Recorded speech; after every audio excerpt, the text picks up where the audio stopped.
Hey, welcome to the Summit Host Hangout podcast where you'll learn how to plan, strategize, and launch your profitable online summit. No influencer status necessary. I'm your host, Krista from Summit in a Box, and I have a really fun episode for you today. Today, in episode 80, we're talking with an incredible summit producer to chat about what it looks like to work with a summit production expert. So we're going to cover things like what you need to be qualified to work with a summit producer, what it looks like to outsource your summit production, and the top benefits of doing that. To give you some background information on our guest, she helps female founders, podcasters, and course creators double their email lists and access 5- and 6-figure launches by creating sizzling virtual summits. With her team, she helps create and execute Oprah-level summits from A to Z. I am so friggin' excited to introduce you guys to this guest. So let's dive in and talk with Nicole Ware of Fempreneur Online. Welcome, Nicole. Yay! This is like dream city right now, getting on your podcast. I listened to it from episode 1. So I'm 8-0. So that's it's even. So I'm excited to be here. This is exciting. Before we dive into all of the goodness we're going to talk about, tell us a little bit about you and your business. Yes. So like Krista said, my name is Nicole Ware. I'm at fempreneuronline.com. I am a full-time nurse and it seems like a full-time summit production, summit producer, summit extraordinaire, do whatever I got to do kind of person. I love working with female entrepreneurs. I love the collaboration. I love just kind of getting together with everyone and kind of coming up with amazing ideas and just being a part of the virtual summit world and conference world as I'm now kind of getting myself into as well. It's been a real treat doing all this. It's been really fun to watch your journey too, because I feel like I see a lot of people in the Facebook group specifically who are offering services about summits, and that's great. But I feel like, you stand out to me as someone who cares so much about both the strategy, but also the people. Yeah. And the fact that you have both of those pieces down just sets you apart so much. And I'm really excited that everyone is getting to hear from you today. Oh, thank you. How did you get into summit production? What made you want to start that? Yeah. So, okay, this is back in the day. No, maybe like a year ago or so, I got interested in masterminds and creating collaborative efforts that way. I just stumbled across it really. What was a summit? And I said, what is this? And I clicked it and started learning about the process and the online experience. I love putting together events. And I thought this was a really great way for me to work with female entrepreneurs and create events, digital events, because, I was like, I don't really want to work live at live events. Let me just do it digitally. And that's kind of how I, found you too, because I was just researching it and learning more and, getting the courses and all the things. But you stood out because you were the female amongst the male pack. And, I gravitate towards female entrepreneurs. So, obviously with you and a lot of other people's guidance, I've kind of come to where I am now in my business. Yeah, it's been so fun to watch. That's just a cool journey. It just kind of stood out. And I would be the same way. I'll just watch those people host their in-person events over here. I'll do my thing online. So before we dive into kind of what the process looks like, this is a question I have gotten quite a bit leading up to interviewing you, which is, what does someone need to be qualified to work with a summit producer? Is there a certain goal they need to have set for their summit? Do they need to have hosted a summit before? Is there anything like that someone needs? No, nothing like that. So nothing where you have to have pre-qualifications like, oh, I've done a summit and I've made this. No. If you're really working with a summit production person who really cares, they're going to want to see you in that very first, summit that you're creating. For me, the first timers are exciting because they are the most excited, a little bit nervous, obviously, about the pitching part of it, but they're the ones that are really doing the work. So I love first timers. If you're a first time summit person, come to me. I love it. But no real pre-qualifications. What I would say is obviously you need to have an idea. You obviously need to have some kind of presence. So when I say presence, I mean website presence. Do you have a website? Do you have an email address? Do you have anything? Do you have an Instagram? Do you have a Facebook? I'm not saying you have to have a large audience, because no, by any means you do not have to have a large audience to do a summit, but you do need to have some kind of presence in the digital world, I would say, to be quote unquote qualified. That's really it. Nothing else. You need to have idea. And also maybe know a little bit about what a summit is and what it is not. Because you'll have people that will come to you as a producer and say, okay, I want to make $100,000 on my first summit. And I'll say, okay, how many followers do you have? I have 10. And I'm like, okay, let me tell you what a summit can do for you. Let's just get you on the playing field. Like let's get your name out there. That's what our goal is for this first summit. I'm very realistic. I'm not somebody that's going to say you're going to get $1 million. No, that's, if someone does tell you that, run, because they're about to take your money and take advantage of you. But qualification, have some kind of presence, and know little something about summits. I love that. So I feel like if you're qualified to host a summit, you're qualified to work with a summit production. Yes, absolutely. Cool. Yep, exactly. Cool. I love that. Okay, so talk us through what it looks like to work with a summit producer. I know that's like a really broad question, but go wherever you want to with it. Well, first thing is obviously doing that initial call. So, a lot of people want to do by email. I really discourage doing email back and forth with the producer. You need to see if you vibe with that person. And anybody that I take on as a client, I vibe with them, because I'm going to be working closely with you for several months, maybe a few weeks, depending on how long it takes. Hopefully it's a few months, but I'm going to be working closely with you. So I need to vibe with you. You need to get me. I need to get you. We need to kind of have some kind of rapport there. And then you need to be able to tell them what it is you need. Like, this is what I need. And for me, I'm very much about being very particular about what it is you need and giving what you need, and not more than what you need or less than what you need. For example, if you have a strength in copywriting, I'm not going to do your copywriting for you. I don't think that makes sense. You have that strength. Or maybe you have someone already on your team who's a web designer. Why would I take that specific person's job? That's silly. So for me, I work with your team. I like to see what you're about. I like to see your needs. I like to see what it is you need from me. Then we go from there and kind of figuring out how to mold a team around your particular summit. I don't really personally like it just be me and you. I like to bring in the people who know what they're doing. So, I'm not a website design genius. I'm going to bring somebody who is. I'm not a video editor by any means. I'm going to bring the person who is. My summit manager, Taryn, she's amazing at the emails and getting everything you need from the speaker. Am I good at that? Yes. But I think my talents are best spent in other places. So formulating your team, getting your vision, what's your goals, what's your good, better, best? What is that little good, better, best? Getting those goals together, being very realistic and making some suggestions. So if you say, you know what, I want to increase my email list. Well, we're going to look at our strategy is specifically on how do we increase that email list. If you say, I want to make $10,000, okay, how do we make the $10,000? Focusing in on your goal. And then we just work. Yep. We just work is what we do. You do what you do best. I do what I do best, and we go forward. That's really cool. So you're saying, you bring in all these people that can put their strengths to use. Do you manage those people then, or do your clients? Yes, I manage them. However, my clients are very closely working with them. So, if you need something changed in a video, so maybe my video editor gives you something, and you're like, well, can you change this? They'll do it. You go directly to them. There's no go through Nicole to go through them and blah, blah, blah. I'm not doing that. I can't do that. My video editor knows what to do. She'll listen to your suggestion and she'll run with it. So yes, I manage them. And so I'm in it, but I let the geniuses do what they do. Yeah. And I like that you're not a barrier. You kind of open the doors and direct the people, but you're not going to. Exactly. I'll be like, okay, here's your editor. And she knows what to do based on our previous dealings. These aren't people who haven't done it before. And I think that's a really important distinction too.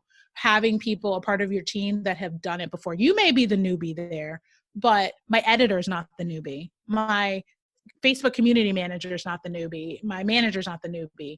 You may be, but that's okay. Yeah, that's what they need you for. What do you see as some of the most common breakdowns of what your clients are left responsible for? I know you said like, if you're a copywriter, you're obviously going to do the copywriting because that's how you're going to get the best results. Are there other really common things that, this is what the client does? So obviously the interviewing, I don't do any of the interviews, and not everyone is the best interviewer. So, there's two ways of doing a summit. You can either interview your speakers or you can have them present in a session and provide some sort of information on their own. And, some people come to me and they only know one way. So they're like, oh, I'm not really good at interviewing, and I say, well, why don't you do this? I can do that? Yeah, go ahead. But they don't necessarily know how to put it together. They don't necessarily know how to present that to their speakers for them to do a session on their own. So I'm like, oh, this is how you do it. Put it together like this. But probably the interview part is the one that a lot of the new summit hosts, they have the most difficulty with is, how do I interview? What do I say? Is it, especially if it's kind of a person that they really have admired, they may have a little bit of like, I don't know what to say. Like, I don't know how to, are they judging me? Maybe they'll think this is the worst interview of their life. That ends up being kind of the bigger issue. Oh, totally. I can definitely see that. So like basically all your clients have to be responsible for is anything front facing, and beyond that, it's kind of up to them. And I would also say this. I initially started pitching for my clients, and I started to back away from that because I'm putting, again, a barrier between the speaker and the person that's going to be there. I'm kind of detaching them from that speaker, that host from that speaker. I want a bond to be created between that host and that speaker. And by me pitching, it put a divide there. So I kind of stopped doing that. And people are like, well, I really want you to pitch. I'm like, stop. I know I get it, but you really have to pitch with your heart. And by me pitching for you, it doesn't work the way it should. So that's another thing. Yeah. And that would like carry through the entire summit too. When that initial connection isn't made, like there's just no reason for speakers who already know you to feel motivated about this event, really. Like a big part of speakers who do a good job promoting is they care about you as the host. They want the summit to succeed. They also want to make you happy. And if you can't even take the time to talk to them, that's an issue. And they've almost like, hey, Nicole, what'd you think? I'm like, wait, what? Like, no, go to the host. Yeah. They'll come to me for that. But yeah, so I've stopped doing that. So they need to interview. They need to be able to pitch. Obviously, they're going to have to be the front person for that summit. Yep. So, if they're doing podcast interviews, if they're doing lives, all the strategies you teach, Instagram lives, all these sort of things, if they need to be able to do those as well. So being the point person, the face of that summit is important for them. Oh my gosh, but still such a huge load off to only have to worry about that. It's so cool. Yes, it can be. Oh my goodness. So when you start working with a client, do you bring like a project plan and, assign the tasks to the people and the due dates, or what does that look like? Absolutely. We got to, because in order for things to semi go nicely, you got to have that project plan. You have to have, these are our tasks. This is what needs to be done. These are the due dates. I bring in the outside team. So I'm assigning them to the outside team as well. So they can see, hey, these other people are also responsible for that. It does sometimes bring a level of anxiety for my hosts. And I say, hold on, wait, I'm the project manager. My job is to make sure the wheels keep going, the track or whatever that saying is, that we keep going, that it's on time. That's my job. And if things are late, I'm able to maneuver. I'm able to make sure it happens the way it should happen. So again, you worry about your responsibilities and making sure those are done the best of your ability. That's really cool. What part do you play the week of the live event? Are you there in the background for tech issues, or are you doing community stuff? What does that look like? Yeah. So if that's a part of the package, is really kind of being there for the tech issues, then yes, I am there. As far as the community, yes, I do have a community manager who deals with all of the attendee Facebook group. And if you decide to have a speaker Facebook group, she's able to do that as well. So affiliate questions, customer service, because you're going to get a bunch of questions coming to your emails from where's the Facebook group to where's the link to this, to when does it start, to what's the, I thought I was supposed to get a VIP pass, or is this the same thing? 1,000 questions. So having the customer service piece, I also have that. But again, I work with your team because there are instances where you have a customer service team that knows your business inside and out. We can use them and say, hey, here's a canned response document. That's what we're all using. That's what your VA is using. Let's all use that. And I don't need to be a part of that customer service piece. You have that taken care of. I'm there in the way that you need me to be there in that live week. And I'm also there to be the sounding board because the stress. Yes, we were just talking about it before the interview. Yes, I've talked them off the ledge a couple times, but no. But, just being that sounding board, I understand. I use my nursing there. I understand. What I hear you saying is, and this is how it is for others too, and letting them know that you're not alone. This is okay. It's okay. It's going to be okay. Yeah. Oh my goodness. I can see how that would be really nice. Someone to talk you off the ledge, because even I get terrified before I open up registration or before the first day happens. It's stressful. So it's really cool to have someone there to just talk you down. And someone to tell you, I think you said this in one of your episodes where they just threw you out of the inbox. Like, get out of the inbox. Yep. Sit down. Yep. Because it becomes where you get I'm getting all these emails, or you may get good and bad email, different things. And you need somebody to say, go sit down. Yep. Go be over there. I will deal with this. And that's also my job during that time. I love that. Oh my gosh. Okay. This is so cool. So much time and energy and brain space saved by bringing in an expert who knows what they're doing. Is there anything else you feel like people should know about the process of working with a summit producer? Do you think we got it all? Well, I think one thing is there are some people who want to work with a producer, but they want to control every little thing. Be very careful about your decision in working with a summit producer, because I'm not saying I want to control every little thing, because I don't. But the fact of the matter is you have to have a level of let go working with a summit producer. And that's hard. That's very hard for someone who have done their business entirely on their own, and they've made an amazing business on their own. Sometimes working with a summer producer can be stressful because you start to let go of little things, and not every little thing will be exactly how you would have done it. And that's one of those things you have to be able to let go a little bit.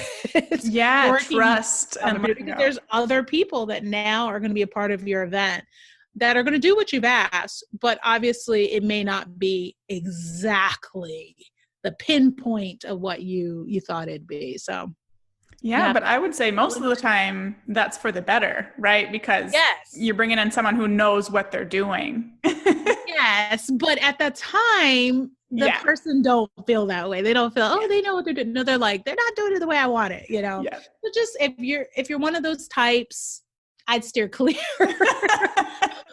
I'd steer clear, honestly. You want to be able to be a true collaboration. If you're somebody who just can't make that give and take, nah. Yeah, for everybody. For everyone, just stay away. Just saying. So to wrap up, what would you say in your words are the top benefits of working with a summit producer? Less stress. So somebody recently told me this, someone to really just talk to about the whole process. No, that's how I am. I can't say for other people. I love talking with my clients, and we'll get on there and we're talking about something that has nothing to do with the summit. But sometimes just people who want to really collaborate. So Benefits is a great collaborative partner. I consider us partners, by the way. A great, a little bit less stress because it's not just you thinking about it and kind of pulling everything together. Maybe a little bit less time. So, you have more time devoted to thinking about your interview or your sessions or how your website will look or your registration page. I don't know. I keep going back to collaborative efforts. To me, that's my biggest benefit of doing this, is being able to create something pretty cool with another person and see their dreams realized. I don't know. Maybe I didn't answer that question. That's more about me. I love it though, because thinking to my own summits, it's like a 3-month process. And when you're doing a 3-month process by yourself, that can get a little lonely and a little intense. And it's great to have someone there to be like, I'm feeling a little weird about this. Am I on the right track? And have that person be able to pick you back up. Absolutely. Absolutely. And again, getting the right summit producer is super important for this, because some are very much, they're more, let me put here, they're more VAs than a producer. Oh my goodness. I feel like I should, let me not preach this, but let me preach it. You can preach, girl. Preach it real quick. Okay. So your producer is someone who really is that project manager of the event, of the summit. Your VA is someone who supports you in your efforts of doing your summit. So what that looks like with a VA is you tell them a task and they do it and they submit it to you. Whereas a producer, I work with you, I work with my team. It's about producing the actual task, not just doing it. It's just different. If you definitely have a handle of summit theory and you're okay with working by yourself, a VA is fine. But there is a difference. let me make sure I put that out there. There's a difference between a producer and a VA. Huge. And I feel like there's even going to be a huge difference in the types of producers, because like you were saying, you like to be there with the client for it to be a partnership, right, rather than you saying, here's a thing, you go do it, communicating via email the whole time. Like, right. To me, I would much rather have someone more hands-on, thinking of the overall strategy, but also wanting to discuss things and make sure that you get the best possible results. There's a big difference there too. Yes. Okay, I'm off my preach box. Go ahead. Okay. Well, I approve of your preach box. It was good. Thank you. Well, I think this was great. Thank you so much for being on. Can you tell everybody a little more about where they can find you and what you offer? Absolutely. So best place is to go to fempreneuronline.com, schedule a meeting with me. I love to talk. So hopefully we'll talk about your summit and not about something random. Sometimes that'll happen. I'm like, hey, did you see this? Especially if we hit it off, like, don't even go there if we hit it off.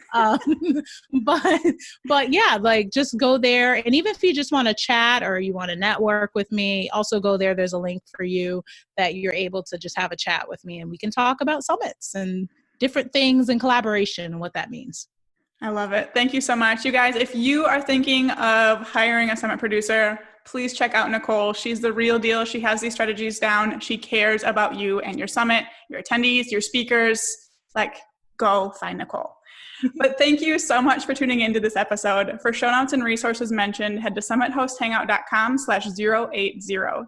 In the next episode, we'll be chatting with another special guest about learning design for your summits, so be sure to tune in for that. Now go out and take action to plan, strategize, and launch your profitable online summit.